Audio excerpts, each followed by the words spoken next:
You're live. Excellent. Welcome, everyone. You're on Radio Toni, and this is a conversation with Kez.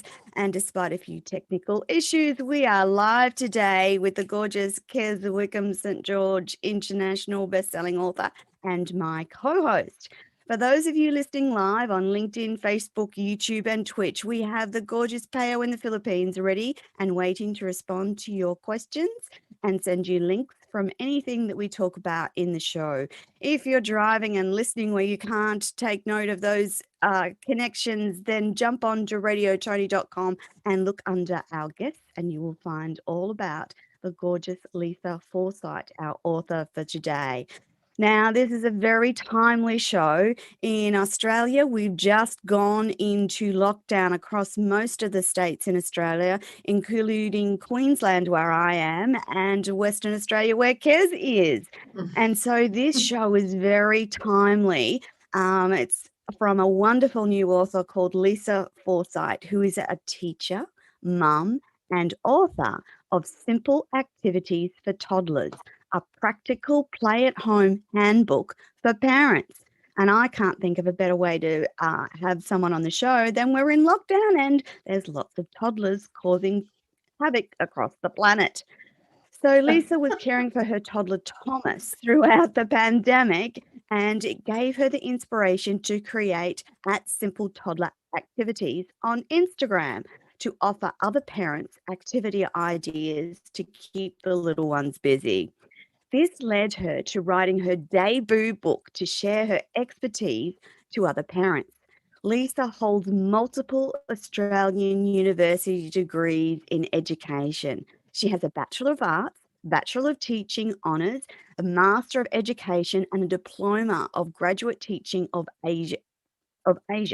She's been a member of the teaching profession for over 15 years, and she's passionate about play-based education and learning.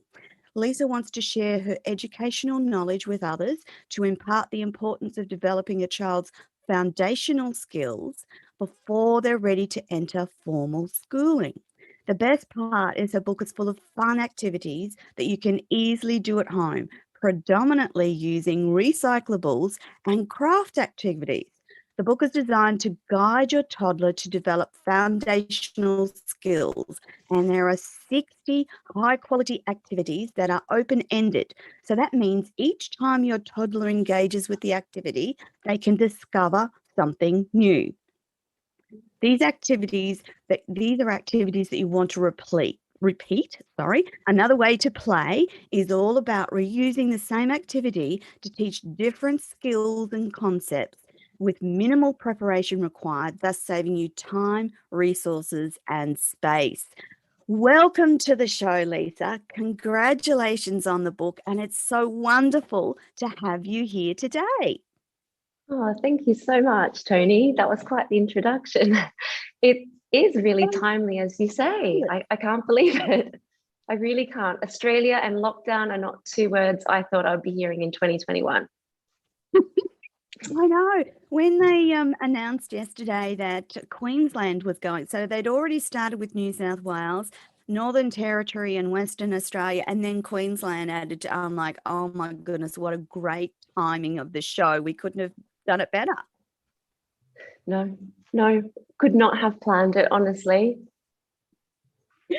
I'll start with the first question, and that's why an Aussie gal is in Madrid in the middle of COVID with a toddler. Yes, it does sound really bizarre, doesn't it? So I moved to Madrid 5 years ago for my husband's job. My husband's actually British. So we did actually move from Sydney to Madrid, and everything was great. Mm-hmm. We could easily go and see my husband's family in the UK. I could go back to Australia to see friends and family every year. Then COVID happened, and it was not a great place to be. What you're kind of experiencing now was my reality from March 14, 2020. So yeah, horrible times. So anyone going through lockdown, having to juggle work, juggle children, as well as trying to educate hats off to you. It's not easy. Lisa, Spain was in Yeah, lockdown. we've seen some of the for comments come through on the news snippets and that when you're watching TV, and you know, I'm not a young mum anymore. I'm a grandmother, so it was like, goodness, I can't imagine doing that. I just can't imagine. You know, school holidays were bad enough for me. I was a teacher too, so it was like, what are we going to do? You know, pull out all the stops and keep them entertained, and at the end of the day, you're just as exhausted as when you went to work. So yeah, I don't envy you at all. Yeah. It's true. Like,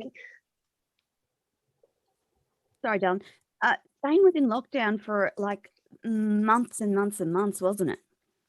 yes. So lockdown for us meant that we couldn't have any children outside. I couldn't step one foot outside for almost 3 months.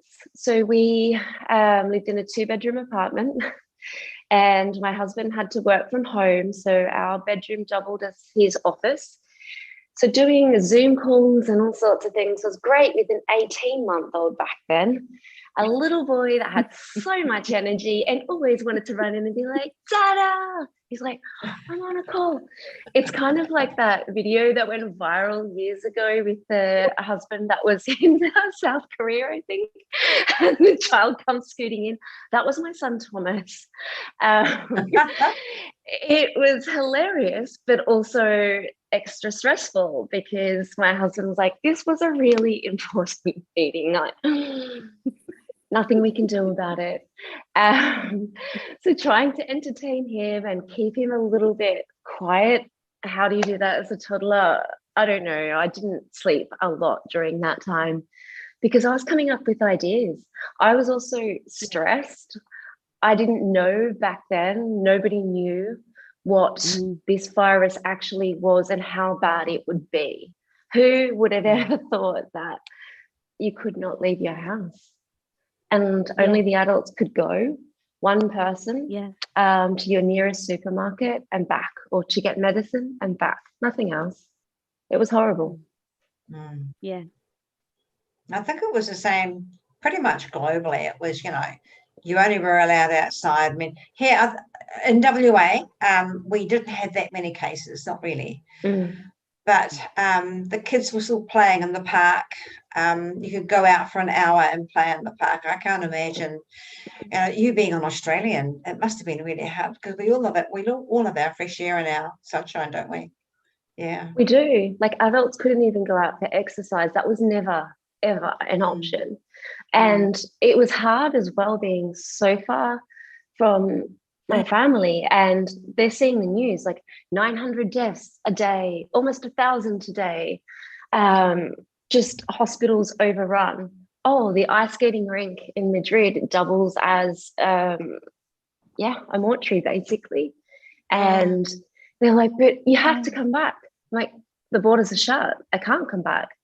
But you can be repatriated. No, actually my son was born in Madrid. So he doesn't have Australian citizenship.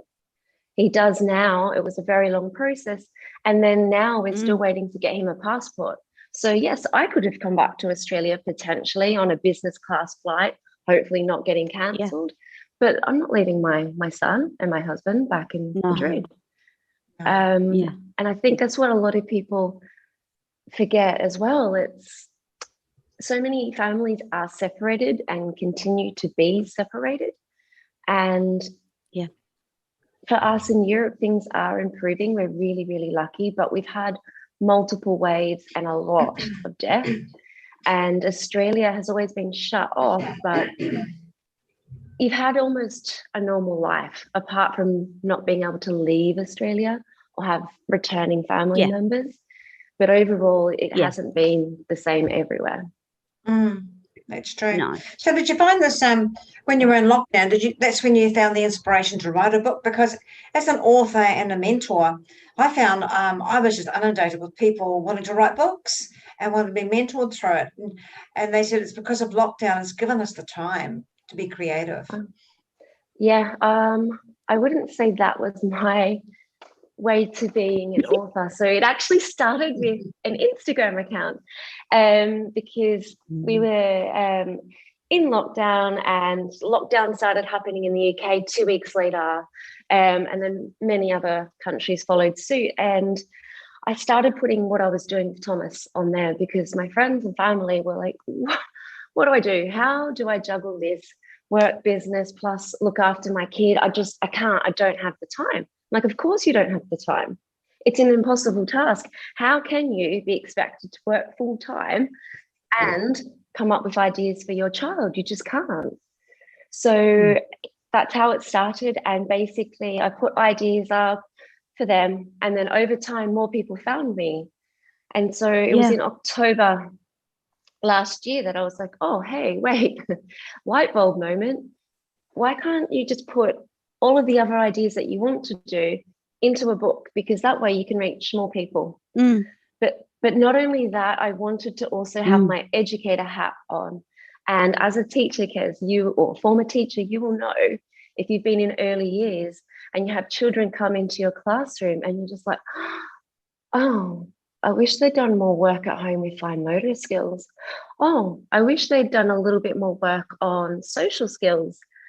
Oh, wouldn't it be amazing if this child had worked on emotions and knew how to label them and actually had an idea of how they were feeling? That's where this came in. I was like, well, the book isn't just for people in lockdown. It's also for educators who want to make sure the students they're receiving in kindergarten actually have the right skills, that they're not rote learning numbers to 100. And this is a way to actually strip it all back, focus on the foundational, the basic skills that kids need, so they're actually understanding one-to-one correspondence. And that just basically means one means one. That might sound really basic, but the amount of parents who don't know that, because they're parents, they're not educators. And so I decided I wanted the book to also have that longevity and be useful for preschools, daycares, and you call them kindergartens in Australia. That was my whole aim. So the book was actually a response to me wanting to help, because during the pandemic, it can feel like a really helpless situation. It is really mentally challenging when you're indoors all day, every day, with no break. With a toddler. But with a toddler. But it kept me sane. And so, it was October that I came up with that idea. And the easiest thing was writing the book. Because in my head, I just had all these ideas. This is where I was going to be taking my son and his learning journey and looking after my sanity as well. And the complication, of course, was things weren't great again in October. And lockdowns were looming and starting up throughout Europe. They never came to Spain again, but the restrictions did. And so, you know, the nighttime curfew, the early morning curfew, so many kids, classes being put back into home quarantine because the virus is spreading and so on. And so I was just like, okay, I've got this book that I've written now. How on earth do I do the activities with my son, get a photographer because I can't take photos? How do I get an editor? Like, what do I do? So it's a journey, isn't it, Lisa? It is a real big learning curve and a journey. That's when you need a mentor to hold your hand and say, I can help you do all this. Where was Kez? I know, where were you, Kez? I need you. Just waiting for a phone call. I basically found this platform called Upwork, and you can hire people from all around the world to do all sorts of things. And that was my savior. And I was really lucky that there was one photographer in Madrid that I liked their work, because I needed someone who could physically come to my house. Thomas and I were busy like doing our activities. And this guy, Nuno Peristello, which you can see in the beginning part of my book, all about his socials. He's actually from Portugal, but lives in Spain. And he also speaks English, which was fantastic. I do speak Spanish, but it's, you know, a really important job putting together a book and liaising with a photographer. And so the other great thing was he had a young daughter as well, and he was the main carer for her. So we could also field test these activities with his daughter as well. Yeah, that's a great idea. More people should do that. Yeah, it's important because I think a lot of people put together a book and there aren't real tests done on that. That's right. For that particular age group. And so my son by this stage is just over 2, and Nuno's daughter was about 18 months, so there was a good spread, and it was brilliant. We had that aspect as well. And you're not going to believe the next part, because we were racing against what we thought would be a lockdown. And then Philomena came along in January, and that was a massive storm, and we had snow. I was snowed in to my building. We could not get out. Madrid and snow. So, wow. Yeah. The world was kind of going, we're going to throw everything at Europe. Yes. Next week it could have been an alien invasion. I have no idea. But when we finally could start filming again, you'll see some activities where there's actually ice and snow in here, and that's real for Madrid. It would be like, you know, Sydney having a full-on snowstorm. Can you show the watchers just a few pages in your book, particularly your photographer, and then one of the photos of the activities, because it's beautiful, Kez. Lisa showed me the book when we first talked, and it's really beautiful. Oh, it looks and lovely. Lisa, can you... So as you can see, every single activity is actually photographed professionally. Field tested. Everyone field tested. It's organized in a really logical way. So we actually want a child to pick up the book and flick through and go, oh, I'd like to do this, for example. And so one of the best pieces of feedback I've been receiving is from families of multiple children. The older ones, like even 9, 7, will go, oh, I'm going to look after the younger ones. We're going to do this. And they'll play teacher. And so they can look at the materials. They can look at the step-by-step instructions. They can have a look as well at vocabulary suggestions. And the reason why I wanted to put the vocabulary suggestions in were for the families who are bilingual, for example, or for the families who just aren't really confident in doing a sensory activity like this one, for example. And there's suggestions of words that you can use to introduce and to extend your child. And then every single activity has developing. So as a parent, you know what skills your child is working on, whether it's language and communication, fine motor, patience, perseverance, all of those sorts of skills that a lot of people forget about, that are the most important. Like this activity, for example, is hammering teas. And so it's about using wooden golf tees, or it could even be anything else that you have in a cardboard box, and you just write the numbers, for example, and they can practice that skill. Or you could change it with the alphabet, matching uppercase and lowercase letters. You could be matching colors for the younger ones, but it's about that hand-eye coordination as well. And so what kid is not going to love having a child's hammer trying to hit some of that frustration away? I think a lot of us adults could have used him as well. Totally. It's a really good way to relieve stress during a pandemic. It's like this Play-Doh activity, and looking at like emotions, and, you know, pulling out the mirror and getting them to make a happy face or a sad face or frustrated, but then getting them to use buttons or whatever you have at home that's safe for your age of your child. And it's just doing activities that get them talking about how they're feeling, what the facial expression might be, what makes them feel happy. And a lot of people are just like, oh, but toddlers and emotions. Yeah. Oh, that's good time to start. It is, because you can read them stories and you can talk about characters and why they're feeling a particular way. Giving children the language when it comes to emotions just makes them less frustrated. Yeah. You know yourself, both of you are parents, and if they have the vocabulary, there are less tantrums, less frustrations, because they can communicate.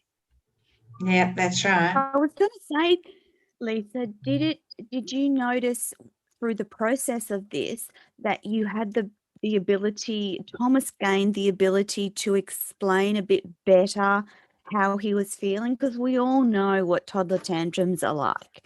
And essentially, it's their inability to communicate exactly how they feel in a way that we can understand. So was that helpful and part of some of the reasons behind the book? Yeah. Totally, because my son now can say when he's outside and his hat blows off, he's like, I'm frustrated. Yes. Why are you frustrated? My hat. Something so simple. But before it would have been like, that's not how it was supposed to go. Or for example, I like doing snacktivities. So in the book, a snacktivity is them getting to prepare a snack, but it might be like getting a banana, opening it themselves, cutting up the banana, putting yogurt on, whatever it might be. And then the end is they get to eat it.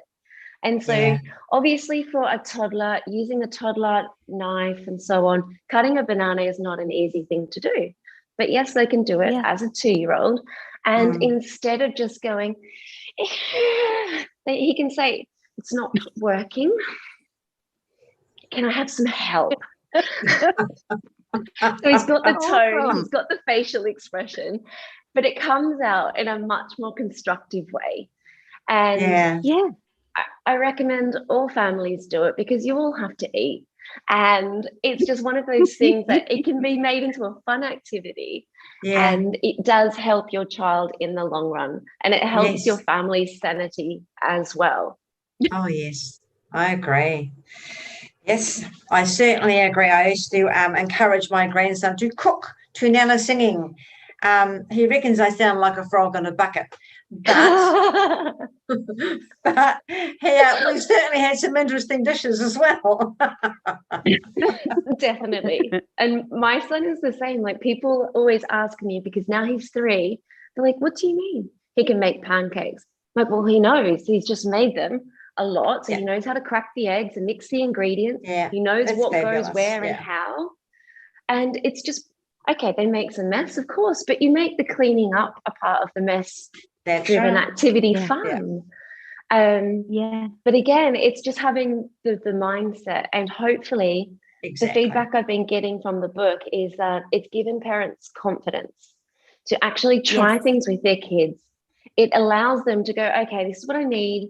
This is a step-by-step. And Lisa has also suggested make a clear working space, have everything laid out, and you know, it's logical. And so what I'm trying to do is empower parents to take up the challenge, engage with your child, have a little bit of fun. I'm not saying it's not messy. It can be messy, but just program that time into the activity, because the day is long.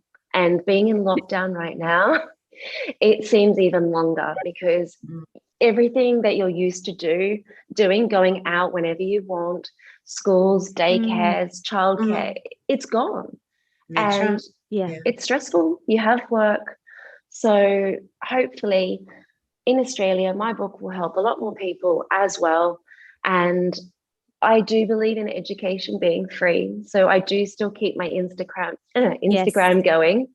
So for those people who want to see what I'm about before purchasing a book, if you don't have the money, I'm telling you, there are ideas. There's loads of ideas, and they are free on Instagram. But if you can, of course, I would love you to buy my book. But the whole purpose for me creating this was actually to help families through a pandemic with toddlers like I was going through. So tell me about the self-publishing trip. How did you enjoy that? So you needed a coach. Writing the book was so easy, and then it was just like, oh, self-publishing. So hard. Oh, I can't do that. I don't have the confidence, and then it's all the self-doubt. Can I actually do this? Yeah. Is this something that's going to be useful for people? If I self-publish, does that mean it goes everywhere in the world on Amazon? I thought so, but no.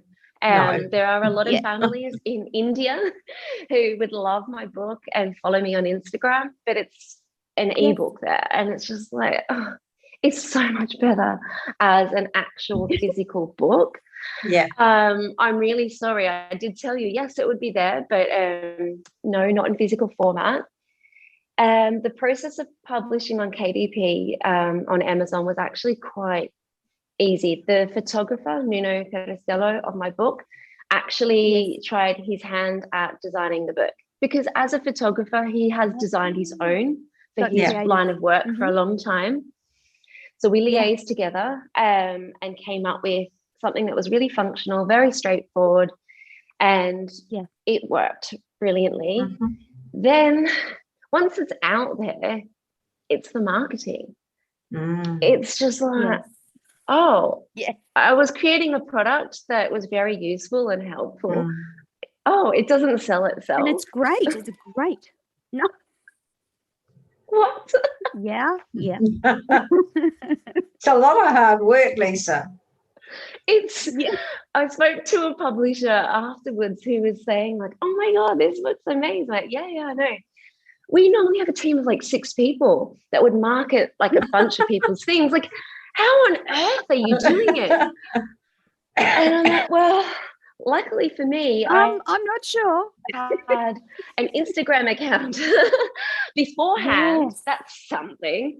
But I literally found Twitter once I released the book, and I started LinkedIn. That's where I found you, Toni. And then I got TikTok. That's just like a placeholder. And then now I've got a Facebook page, and then I was told I needed a group. I've got all these social medias happening. And it's exhausting.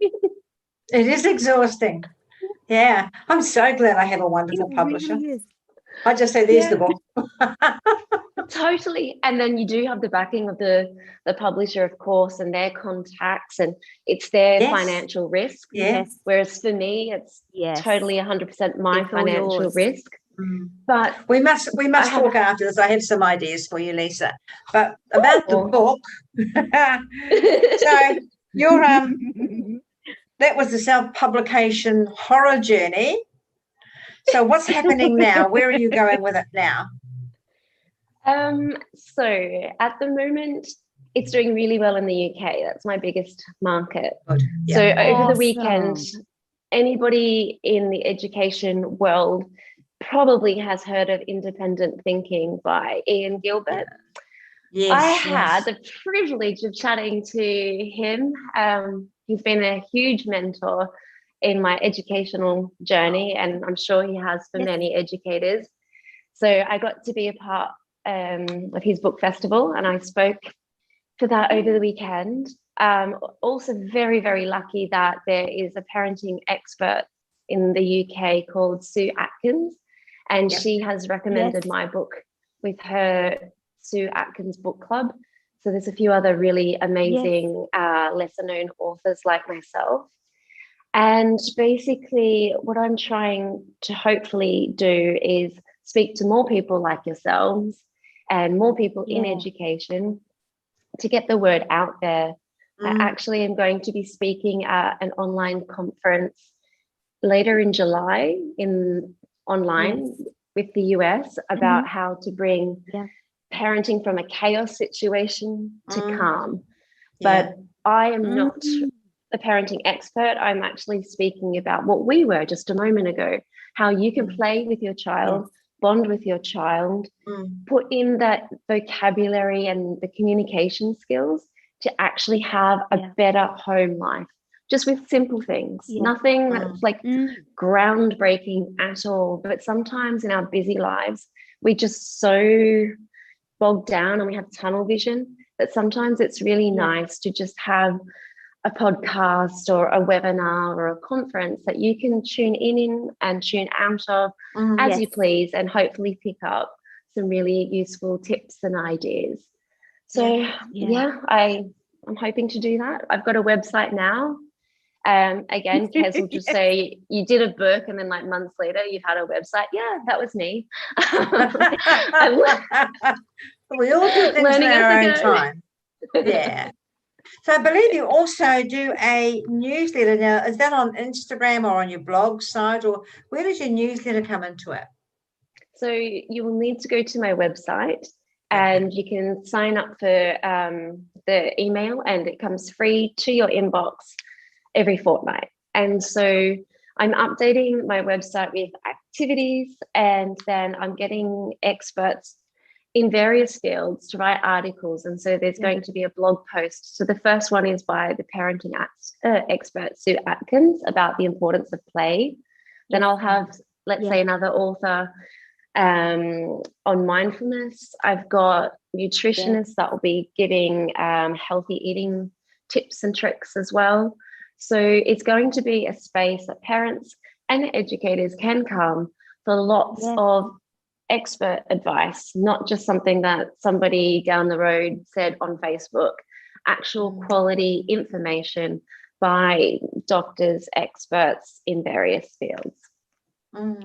Lisa, I've got a friend of mine who specialises in meditation for children. So I must introduce the two of you. She does amazing work with particularly under 8-year-olds. That's her focus. She wants to teach the world's children how to meditate. So I'll do that do that introduction after the show. But that sounds like a great synergy for what you're trying to accomplish with children. Somewhere along the line between my generation and your generation, we forgot about the kind of basics in parenting in that educative and communication space. So that teaching young children to communicate and to notice what their emotions are and to be able to express and talk about them. I'm so grateful that we connected and I was able to bring this book to our audience, because I really believe in the great work that you are doing and will do, Lisa. One of the things I wanted to ask was, from a perspective of personal satisfaction, what's the book meant for you to incorporate those wonderful decades of education experience and being the mother of a toddler and then writing a book? I know it's a lot of hard work. I know that there've been some bumpy bits, but other than that, have you discovered a life passion, do you think? I have. I am 100% fulfilled, because I'm so proud when my son, he has his own copy of the book and he calls it Mama's Special Book, and he will flip through and just as a toddler would, and then we'll just get to the end and he's like, Mama, I love this book. And I'm like, oh, that's so sweet. But also from a personal standpoint, it's a time capsule for him when he's older, in the sense that he did every single activity in this book with me, and it's something that he'll be able to look back at and be like, I don't remember the time, of course, but something good has come out of a really dark time in the pandemic around the world, in our family. I also feel really, I guess, validated that I have worked so hard and put my all into education for many, many years, and to come up with something that I know is valuable from all the feedback that I'm giving. I need to be more confident And it's beautiful. It's beautiful, Lisa. Actually, It's a beautiful book. It is. It really is. But it's just quality that's inside as well. It's child friendly, it's parent friendly, and it is best practice because it's also using a lot of Look at that recyclables. So shot. it's about Yeah, upcycling. So yeah, it's that's gorgeous. I was an egg actually carton going whale.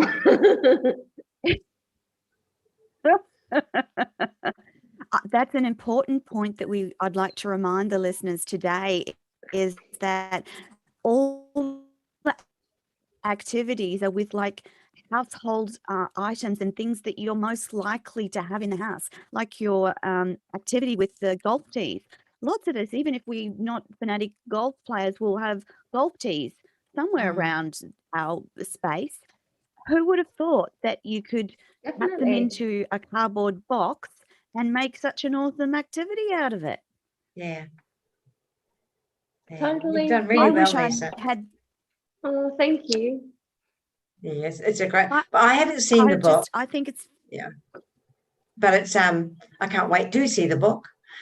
I just when you start writing, it's such a creative journey that you've been on, and I can still see the excitement in your face that this is my beautiful book. Well, don't lose that. That is a beautiful book. And be very proud of yourself that you've written this book to not only to help yourself through a dark time, but to help other mums as well, mums and kids all through the UK. But I want to get it into Australia for you if I can. That's what I'm aiming at, is to get it over here and let people read it over here.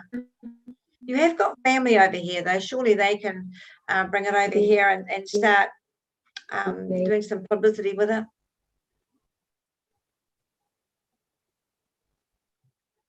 Oh, I think we've lost Lisa, so I'll just keep talking. Oh, there she is. She's back again. There we Sorry, are. Lisa, we lost you for a moment. Internet. I know. I know. Internet's in lockdown as well. Yeah. Lisa, I'm going to ask you to tell the audience about how to connect with you and your website and all that. But before I do, I wanted to know, we talked about this when we connected, is that what have you got planned for the future? So as Thomas ages, do you think that there will be more books? Oh, we've lost Lisa in Madrid. Goodness me. Yeah, that we've lost her. No. Oh, no, the gorgeous Lisa in Madrid has dropped out. There she is. No, she Oh, dropped out again. There we Yay. We can hear you, can't see you. No, we can't see. So I know when I talked to Lisa in our first conversation that she talked about further books in the future. Oh, lovely, Lisa's back.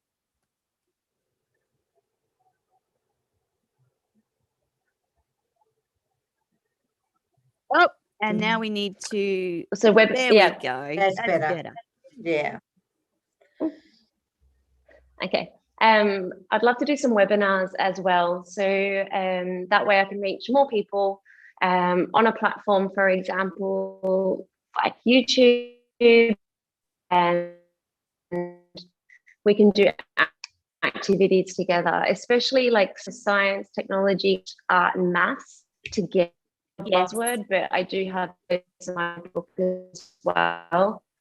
Some parents, I could guide them through a process with their child in live, real time, just from a different part of the world, perhaps. So that's another thing. Yes. I just want to doing this because I'm really passionate about education and helping families. Yeah. Lisa, I'm going to get you to briefly turn off your video. We can still hear you, but we'll get you to turn your video off because it's interfering with the audio. Another question, if I can get you back on again. See, technology across the world never can quite think that it's going to work the way you want it to. The lovely Lisa, we're going to hopefully talk to her again. There we go. She's back. Hey, Lisa. I'll get you to turn your mic back on, unmute yourself, and you can turn the video off if you like, because we can hear your beautiful voice. I wanted to get you to tell the audience how they can connect with you, all the ways that they can connect with you. And for those that are listening on socials, Kayo will pop the link for Lisa into the chat box as well. So Lisa, tell us about the channels where people can connect you and where they can get the book. Okay, so I have a website, which is lisaforsythe.com, and Forsythe, F-O-R, and it's got an E. That annoying E. I'm on Twitter and LinkedIn as Lisa Forsythe 0 because somebody used my name before me. And the best place you can buy my book is on Amazon. I know, how dare they? I actually thought about messaging them, especially because the Twitter account seems to not be being used for about 10 years. They're like, can I please have your handle? But I haven't. So yeah, my website and then Amazon, you can buy my book there. And let's tell the audience the exact name of the book. Okay, the exact name of the book is Simpli Activities for Toddlers, and the subtitle is A Practical Play-at-Home Handbook for Parents. There you go, people. So jump onto Amazon and grab a copy of Lisa's book, particularly the Australians with toddlers listening. I want you to go out and buy Lisa's book now because it's just jam-packed full of not only your toddler will like looking at the pictures, won't they, Lisa? They will, and it gets their attention, but it makes the perfect gift idea as well. So if you're wondering what to take to the next baby shower when things open up again, no one's going to have my book. It's new. That's a good idea. But it is the perfect gift because most people just plan for the birth and the fourth trimester, for example. Nobody is prepared for the toddler years. I'm preparing you. All the mystery is taken out of activities to do with your child. I think that they're almost as challenging as the teenage years. So there's 2 points in your child's life that I think, from a mother's perspective, that are really challenging. First one is toddlers, and then there's teenagers. And there's quite a few similarities, except you would expect that your teenager could communicate better. And I'm not sure that they can. No. Well, if they're not taught to by Lisa's book when they're a toddler, they're not going to do it when they're teenagers, that's for sure. I know. I was just going to say, so let's circumvent the teenage angst by getting them Lisa's book as a toddler and teaching them how to communicate and use their words to express how they're feeling. And then by the time they're a teenager, it might be better. Totally. It will be better. It honestly will. Yeah. That's Lisa, my aim. I can see a series. I know. I can see a series as Thomas grows. I can see your creative brain going, okay, so now we've done toddlers. Let's do preschoolers. Let's do school-age children. Let's do as he grows. Yes, definitely. Have a whole series. Because your education experience is quite across quite a group of children. It's not just toddlers and preschoolers, is it? No, it's not. I've had the pleasure of working in nurseries all the way up to high school, actually. So when you work in a central school, for example, in Australia, it goes from kindergarten to year 12 sometimes. So high school is not my forte, but I loved when I lived in the UK and I Yes. worked in a nursery there. I loved when I was in New Zealand and I was working in the early years. So my background is really diverse, and I also have a toddler. So once you have a lot of skills, they're really transferable as an educator. Yes. Yes, Yeah, they are. I agree. definitely. Yeah. Hmm. And Lisa, I don't it's know if you lovely to know know. this. I don't know if you know this, Lisa, but I also do reviews on books. So send me your book. I'd love to do a review on it for you. Oh, that sounds amazing. Thank you, Kaz. Yes, send me your address. I will. Yeah. Kez Yay. does lovely video reviews for authors, and she provides that service because as an author herself, they're hard to get video reviews. So for listeners who get this book and enjoy it, don't forget to write a review. It's one of the things that you can give an author that Oh, increases their yes. Yeah. platform. It it Mm. it it leads to so many things. People, we get a bit blasé about reviews because I know I get lots of them via email, via text message, via all sorts of ways. But for watchers and listeners, for an author, reviews are just something that they absolutely need to grow their audience and to keep writing. And so Mm. I know the quality of Lisa's book is just so amazing. I'm sure that Lisa will go on to write more play-based and educative books as she goes along. But to do that, she needs help from the listeners worldwide. So if you're listening today Yes. and you grab a Mm. copy of Lisa's book, which I encourage you to do, any parents of toddlers, grab a book. Yep. Particularly in the next couple of years, I think that we will be in and out of lockdown at various times across various countries. I don't think that this is something that's going to be finished by the end of the year. I see that there will be an ongoing thing in terms of Mm. pandemics and viruses. And so I encourage you to be prepared. Lots of us were not prepared. Lisa will readily admit that she was not prepared for what lockdown looked like Mm. in Spain. And even though we're getting a bit more used to it, it's still going to be challenging with a toddler in the house, isn't it, Lisa? Mm. It is. It doesn't get any easier, or even if you just have restrictions, you are essentially unprepared, because it's just totally mind-blowing that, oh, it's happening again. Yes.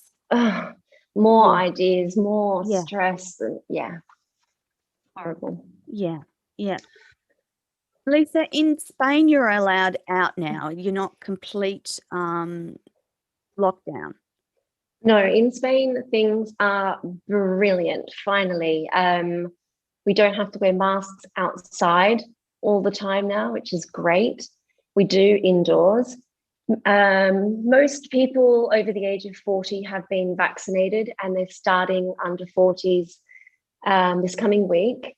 So things are a lot better, but as you were saying, we just don't know, with all the various strains out there in the world and how they'll interact with the vaccines. And we also don't know about coronaviruses in the future, because they're predicting that it's going to be an ongoing problem unless we change how we interact with the environment and animals.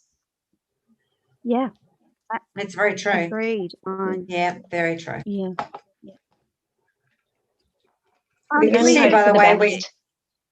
we could see by the way we reacted the first time when it was complete lockdown, just about global, how the earth and the animals came back, in their dozens. It was beautiful to watch. And I hope that, that we don't have to go through any more lockdowns to prove that we really need these things in our lives. So the more books you can write on keeping people happy while they're in lockdown is going to be really, really useful, Lisa. But maybe with the next book you could include an animal or two to help the kids understand that we need these as well. No, definitely. That's something I would love to do. I do a lot in terms of that on my Instagram with like World Rainforest Day, World Ocean Day. I actually also run a hashtag about upcycling upcycled play ideas. And that is about people sending me ideas, and then each week we share the top one. So I run that account with another mum who actually lives in the US. So yeah, I do want to make a difference in any way that I possibly can. Good for you. Thank Lisa, you. the Upcycle Play, is that another Instagram group, or how do people connect with you for that? For that, genre. So it's hashtag upcycle_play ideas. And there is an associated repost account with that with the same name. So upcycle_play ideas. And people can use that hashtag. And each week we go through that hashtag and we share to that account stories, and we repost some of our favorite ideas. And it's just a way that other mums can show us what they're doing, and we can share that with a bigger audience as well, because we're all on social media a lot more than we should be, as much as we don't like to admit it. It's true. And it's just another way that people can engage, I guess, with me, but also the idea of upcycling to help reduce the amount of plastic and clutter that we all have in our homes that we shouldn't. Correct. Absolutely. And if you, the other thing is that you're actually teaching your child or toddler from a very early age to be more conscious of their environment, the world's environment, and to reuse and common household items. I mean, I remember my kids playing with the egg cartons, but there's now so many more things that you can do with egg cartons, from planting seeds in them to painting them to creating crocodiles to all the things that you have in your book. And that's a wonderful thing for the planet. It is, but it's also a wonderful thing for all families, because it goes to show you don't need a lot of money to buy all the latest toys and gadgets to have fun or for it to be educational. So, you know, it's just bringing it right back to basics and making education and making family life fun with what you have. Exactly. Yes. Yeah. Making definitely. fun with what you have is very, very important. My wonderful girls, we are at the end of our session for today. So listeners, I encourage you to jump onto Amazon and get Simple Activities for Toddlers, a practical play-at-home handbook for parents. The author is the gorgeous Lisa Forsythe, Forsythe. Lisa is on Instagram, LinkedIn, Twitter. For those of you listening and watching online, those links will be in the chat box for you. Otherwise, jump onto radiotoni.com or just Google Lisa Forsythe with an E, Forsythe. And that book again, Simple Activities for Toddlers, a practical play-at-home handbook for parents. I encourage you all to grab a copy today. Anyone with toddlers, anyone attending a shower, or for parents just wondering what on earth to do to keep that toddler busy today. Lisa, thank you so much for your time. Kez, thank you once again. Another wonderful show, another wonderful author. We'll be back again next week with another author show. Lisa, I hope you get back to sleep okay today. I'm sure I will. It's probably 3 a.m. now, but no, thank you both for your time and the conversation and helping me get the word out about my book. I greatly appreciate it. It is our pleasure. Thank you so much, Lisa. Thank you, Kez, and bye for now. Bye.